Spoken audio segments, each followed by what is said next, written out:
ہم سب سمجھ رہے تھے کہ اب تو عدالت کا فیصلہ آ گیا، میرے خیال میں 11-12 بجے آ گیا تھا، تو سب سمجھ رہے تھے کہ اب ساری رکاوٹیں بھی ہٹا دی جائیں گی، اب کوئی پولیس ایکشن بھی نہیں ہوگا، کیونکہ ہمارا حق ہے پورا ملک کا۔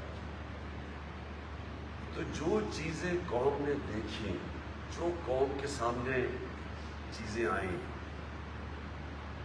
2 شہید فیصل عباس اور پھر سے میں کہتا ہوں سعید احمد جان، ان کو وہ راستے میں، اور خاص طور پر فیصل عباس کو خود سے پھینکا گیا راوی کے نیچے سے، تو جو پھر عورتوں سے کیا گیا، بہنوں سے کیا گیا، بچوں سے کیا گیا، بیٹیوں سے کیا گیا، وکیلوں سے کیا گیا، جو لاہور میں بس پہ وکیل جا رہے تھے ان کو نکال کے جس طرح پولیس نے مارا، میں یعنی ساری قوم کے سامنے یہ ظلم ہوا،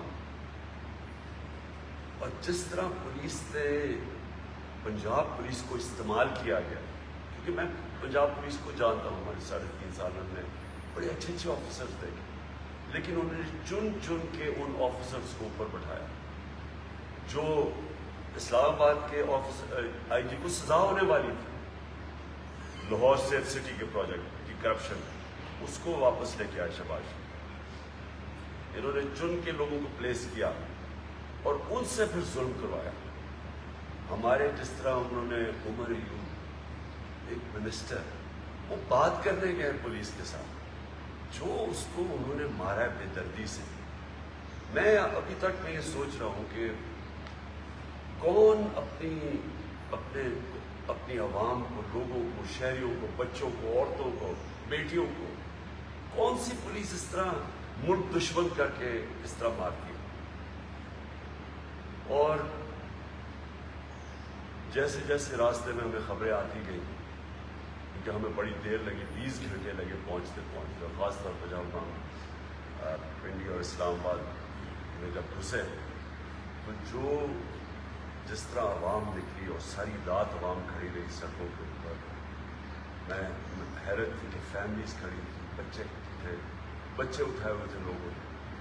تو میں یہ جو پروپیگنڈا چل رہا ہے کہ ہم کوئی انتشار کرنے جا رہے تھے، میں بار بار یہ سوال پوچھتا ہوں کہ کیا کوئی اپنے بہنیں، بچوں کو، عورتوں کو لے کے جاتے ہیں انتشار کرنے کے لیے؟ کیا لوگوں نے اپنی آنکھوں سے نہیں دیکھا کس طرح کے لوگ نکل رہے تھے؟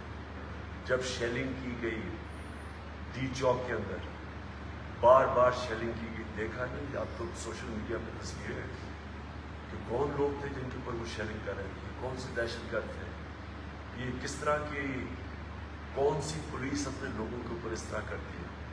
پھر جو لبرٹی چوک میں لوگ نکلے، وہ فیملیز نکلی ہوئی تھی لاہور میں، ان کے اوپر جو شیلنگ کی، جو کراچی میں کیا گیا، جس طرح کا تشدد کراچی میں کیا گیا، یعنی کون سی ملک کی پولیس سے اس طرح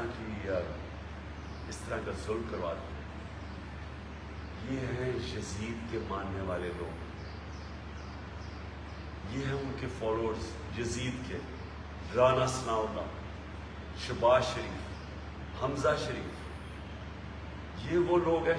شہباز شریف اور رانا ثناء اللہ اگر اس ملک کا انصاف کا نظام ان کو سزائیں دیتا، جب انہوں نے ماڈل ٹاؤن میں 14 لوگوں کو سب کے سامنے، ٹی وی کے سامنے گولیاں ماری، اور کچھ 60 لوگوں کو گولیاں لگی تھیں، 14 لوگ مارے گئے تھے، اگر تب سزا مل جاتی تو شاید اس ہٹ درمی سے یہ اس طرح کا ظلم نہ کرتے، تو ساری قوم نے دیکھا۔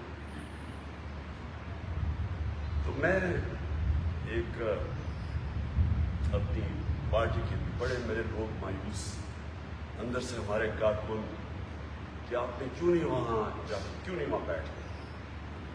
میں آپ کو یقین دلاتا ہوں کہ میں وہ آدمی ہوں جو کہ 126 دن دھرنے میں بیٹھا ہوں۔ میرے لیے اتنا دیر بیٹھنا، جتنی دیر یہ گھٹنے ٹیکتی ہے گورنمنٹ، میرے لیے کیا مشکل تھا، لیکن مجھے جب تک میں وہاں پہنچا، مجھے پوری طرح علم ہو گیا کہ اب حالات کس طرف جا رہے ہیں، اور میں یہ چاہتا ہوں میری قوم غور سے سنے۔ اگر مجھے اپنے ملک کی فکر نہ ہوتی، اگر میرے بھی باہر پیسے پڑے ہوتے اور جائیدادیں پڑی ہوتی اور ڈالرز پڑے ہوتے اور آف شور اکاؤنٹس ہوتے، اور محلوں میں رہ رہا ہوتا اور میرے بیٹے بھی بڑے بڑے یہ اربوں روپے کی پراپرٹیز میں رہ رہے ہوتے، جس طرح ان کے 2 خاندانوں کی ساری پیسے باہر پڑے ہیں، مجھے بھی شاید فکر نہ ہوتی اپنے ملک کی، کیونکہ مجھے پتا تھا اس دن رات کو خون خرابہ ہونے لگا تھا. لوگ ہمارے تیار ہو گئے تھے، عام لوگ تیار ہو گئے تھے جنہوں نے وہ دہشت گردی دیکھی جو پولیس کے ذریعے کروائی گئی، جو ظلم کیا گیا. سب لوگ تیار ہو گئے تھے لڑنے کے لیے اس دن رات. ہمارے لوگ کئی اتنے غصے میں تھے جو انہوں نے وہ تماشے دیکھے ہیں جس طرح پولیس نے ان سے کیا ہے، اور ہر جگہ پولیس نے کیا. جو لوگ پولیس کی مار کھا کے وہاں تک پہنچے، جنہوں نے عمر یوب کی حال دیکھا جو وہ ہمارے ساتھ جب کنٹینر میں آیا، وہ جا کے پولیس کو سمجھا رہا تھا اور انہوں نے جو اس سے تشدد کیا، یہ بھی نہیں دیکھا کہ ایک منسٹر ہے، کوئی کس میں کوئی مجرم نہیں ہے، یہ انسٹرکشنز دی ان کی پولیس کو ظلم کرنے کے لیے. تو جو غصہ تھا اس وقت، میں اس دن شام کو بیٹھ جاتا، میں آپ کو سب کو گارنٹی کرتا ہوں کہ اس دن خون خرابہ ہونا تھا. ہماری پولیس کے خلاف نفرتیں بڑھنی تھی، بڑھ چکی تھی، مزید اور بڑھنی تھی. لیکن پولیس بھی اپنی ہے، پولیس کے عام لوگ، پولیس والوں کا قصور نہیں ہے.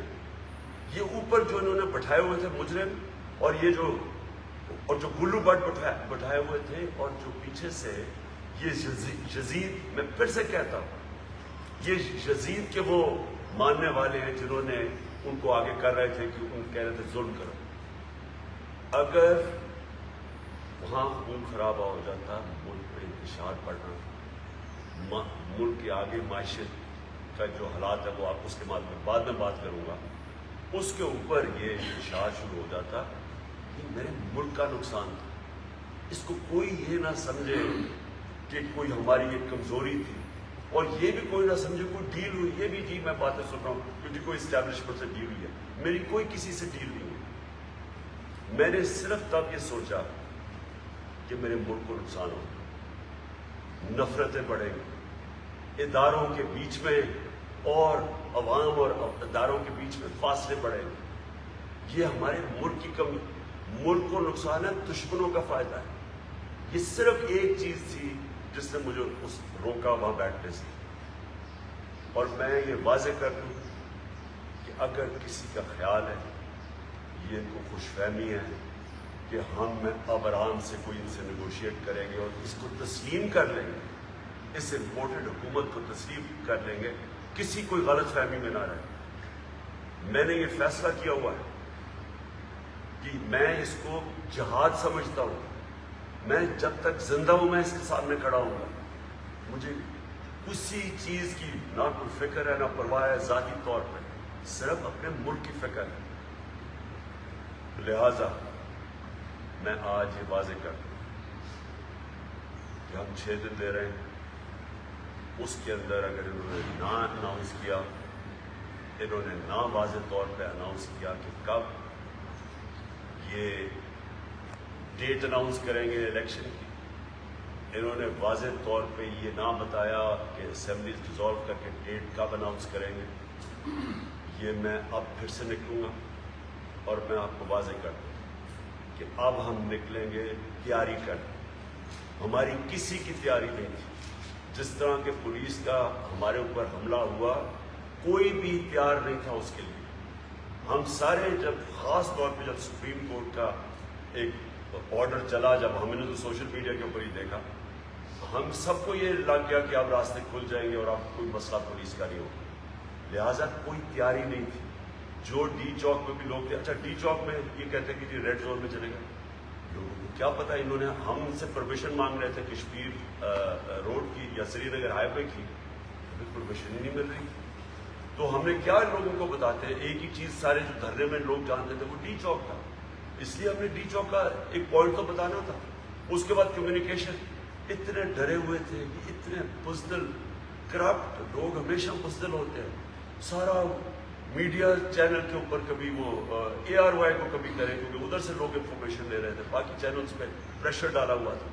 انٹرنیٹ سلو ڈاؤن کر دیا، کسی کو پتہ ہی نہیں چل رہا تھا کیا ہوگا. کنفیوژن مچی ہوئی.